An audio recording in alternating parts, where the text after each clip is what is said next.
नमस्कार। आज का हमारा विषय है अपमार्जक यानी कि डिटर्जेंट। आज के इस वीडियो में हम अपमार्जक, डिटर्जेंट, उसके सूत्र, उसके कार्य, साबुन और अपमार्जक में अंतर के बारे में पढ़ेंगे। देखिए, इससे पहले वाले वीडियो में भी आपने देखा होगा कि साबुन के बारे में हमने पढ़ा था। साबुन के बारे में भी आप उतना ही जानते हैं जितना कि अपमार्जक के बारे में भी जानते हैं। अपमार्जक को नॉर्मली घर में या घरेलू नाम के आधार पर सर्फ के रूप में काम में लिया जाता है। डिटर्जेंट भी नाम हम यूज में लेते हैं, इसलिए आप इस नाम से भी भली भांति परिचित हैं। तो आज के वीडियो में हम बात करेंगे अपमार्जक के बारे में। शुरू करने से पहले ये बता दें कि साबुन जब काम कर रहा होता है तो फिर हमें अपमार्जक की ज़रूरत क्यों पड़ती है, यानी कि डिटर्जेंट की आवश्यकता हमें क्यों हुई। तो साबुन वाले वीडियो में आपने ध्यान से सुना होगा या पढ़ा होगा, तब आपको मैंने एक बात कही थी, उसमें एक गुण या विशेषता थी कि साबुन केवल मृदु जल में ही झाग देता है, कठोर जल में नहीं। अब आप कहोगे कि कठोर जल और मृदु जल में क्या अंतर होता है। तो मृदु जल और कठोर जल, मृदु जल जो नॉर्मली हमें बिना लवण वाले होते हैं, जिसमें कोई अशुद्धि नहीं पाई जाए, वो मृदु जल है, जिसे पीने योग्य काम में लिया जाता है। इसके अलावा कुछ जो जल के स्रोत हैं जिनसे हमें जल प्राप्त होता है, तो उनमें कुछ अशुद्धियाँ पाई जाती हैं, कैल्शियम और मैग्नीशियम की अशुद्धियाँ, जिसे कठोर जल कहते हैं। पहचान आसान है, साबुन के साथ प्रयोग करके देखें। साबुन जिस पानी के साथ झाग देता है वह मृदु जल है, और जिस पानी के साथ झाग नहीं बनाता है तो वह कठोर जल होगा। कठोर जल को उबालकर उसे मृदु जल बनाया जा सकता है, परंतु हम यहाँ बात करते हैं कुछ ऐसे स्थानों की, तालाब, नदी, जहाँ से पानी प्राप्त वहीं से लेते हैं कुछ लोग, तो वहाँ पर साबुन काम नहीं करता, इसलिए अपमार्जक यानी कि डिटर्जेंट की आवश्यकता होती है। तो ये थी कि अपमार्जक हमें क्यों चाहिए, क्योंकि कठोर और मृदु दोनों जल में ये झाग दे देता है। ये भी इसकी एक बड़ी विशेषता है, जो उसके बारे में हम आगे पढ़ेंगे। पर फिलहाल बात करते हैं अपमार्जक होते क्या हैं उनके बारे में। तो चलिए शुरू करें। और शुरू करने से पहले फिर से एक बार याद दिला देते हैं कि यदि वीडियो पसंद आता हो तो ज़्यादा से ज़्यादा शेयर करें, आपका फ़ायदा होगा, आपके दोस्त, फ्रेंड सर्कल सबका फ़ायदा होगा। कुछ सुझाव और शिकायत हो तो इनबॉक्स या कमेंट करें, उसका समाधान किया जाएगा। लाइक, शेयर, सब्सक्राइब करना न भूलें। धन्यवाद। तो चलिए शुरू करें। पहला पॉइंट है कि अपमार्जक होता क्या है, उसके बारे में। अपमार्जक सोडियम एल्किल सल्फेट तथा सोडियम एल्किल बेंजीन सल्फोनेट के लवण होते हैं। नीचे इनके रासायनिक सूत्र भी दिए हुए हैं, दोबारा ध्यान से सुने। सोडियम एल्किल सल्फेट और सोडियम एल्किल बेंजीन सल्फोनेट के लवण होते हैं।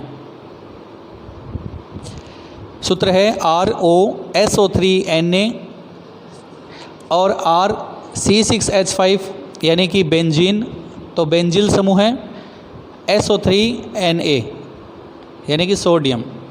तो बेसिकली महत्वपूर्ण यह है कि सोडियम एल्किल सल्फेट और सल्फोनेट के लवण होते हैं, वो अपमार्जक होते हैं, और इनकी श्रृंखला भी उच्च यानी कि अधिक होती है, C12 से C18 तक।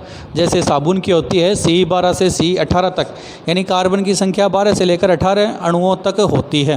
तो ठीक वैसे ही अपमार्जक में भी होती है।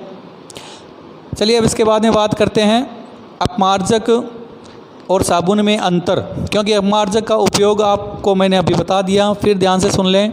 अपमार्जक मृदु और कठोर दोनों जल में झाग देता है, अर्थात दोनों जल में कार्य करता है, इसलिए सफाई के रूप में अपमार्जक का प्रयोग किया जाता है। चलिए बात करते हैं साबुन और अपमार्जक में अंतर की।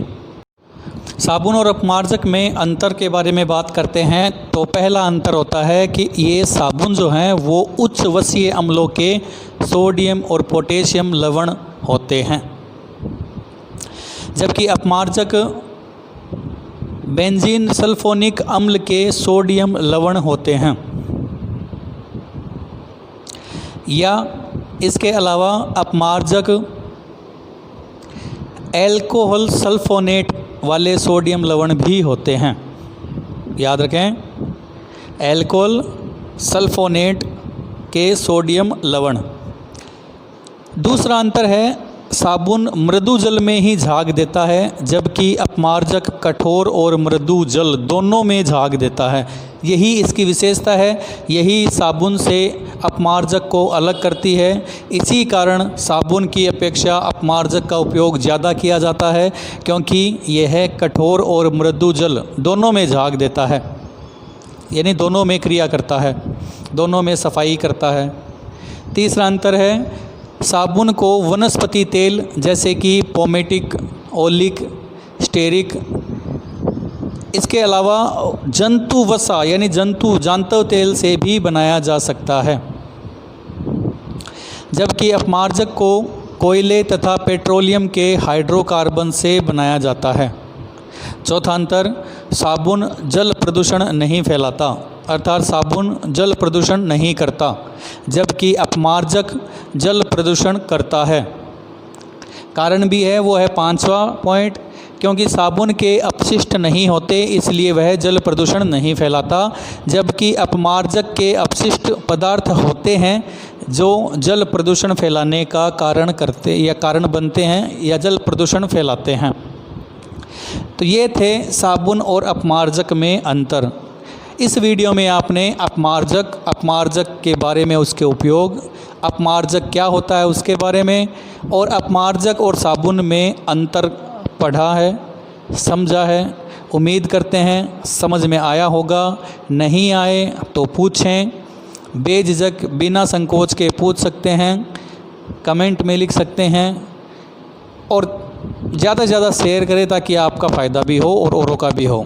मिलते हैं फिर किसी एक अन्य नए टॉपिक के साथ। धन्यवाद।